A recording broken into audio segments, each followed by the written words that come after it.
হবে, একটু হরিনাম করুন। নিঃশ্বাসের বিশ্বাস নাই, এখন আছি, এই বছর আমরা হরিবাসরে আছি, পরের বছর তো নাও থাকতে পারি। হ্যাঁ, নিঃশ্বাসের বিশ্বাস নাই, এখন আছি, পরে তো নাও থাকতে পারি। দেখুন এনাদের কাজ কিন্তু তারা করেই যাচ্ছে। তাই গৌর হরিদাস ঠাকুর ওই যে কতদিন বলেছিলেন, হরিদাস ঠাকুর 3 লক্ষ নাম জপ করেছিলেন, তেমনি কি 3 লক্ষ নাম পূরণ হয়েছিল? না, অনেক কষ্ট করেছিল।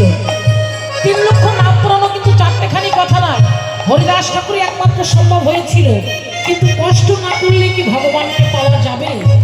ভগবানকে পেতে গেলে কষ্ট করতে হবে। হরিবোল হরিবোল।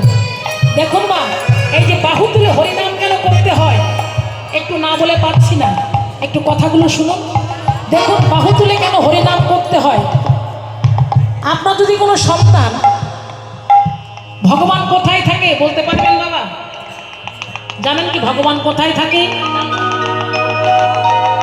যার যার হৃদয় মন্দিরে, তাই তো? ভগবান কোথায় থাকে বাবা?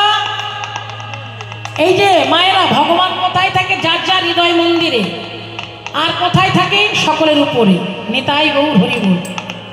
তা আপনার যদি কোনো সন্তান, কথাগুলো একটু মন দিয়ে শুনবেন, আপনার যদি কোনো সন্তান পুকুরের জলে কিংবা নদীর জলে পড়ে যায়, আপনারা কি বলবেন? কি বলবেন আপনারা? কিছু তো একটা বলবেন। সন্তান জলে পড়ে গেছে, কিছু বলবেন না যে বাবা তুই জলে পড়ে গেছিস, হাতটা বাড়িয়ে দে, তাই তো? হাতটা বাড়িয়ে দিয়ে হাতটা ধরে তুলে নে, এই কথা বলবেন। তদ্রূপ আমরা কোথায় আছি? ভগবান আছে সকলের উপরে, সে যে জগতের পিতা, বিশ্ব পিতা, তার সন্তান আমরা, তাই তো? ভগবান আছে সকলের উপরে। ভগবান কি বলছে? ওরে কলির জীব, ওরে কলির জীব, তোরা এই মায়ামহে মায়ার গর্তে কতদিন আর পড়ে থাকবি? এই দুটি হাত বাড়িয়ে দে, তুলে দে, আমরা তোদের মায়ার গর্ত হতে তুলে নিবি। তাই গৌর হরি বল। তাই বারবার আমাদের হাত তুলতে হবে মা।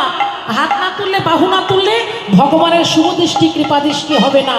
ভগবানের কৃপা পেতে গেলে বাহু তুলতে হবে। তাহলে আসুন, যদি বাহু তুলে সকলে মিলে করতালি দিয়ে হরিনাম করবেন, মহামন্ত্র নাম করবেন। হরে কৃষ্ণ হরে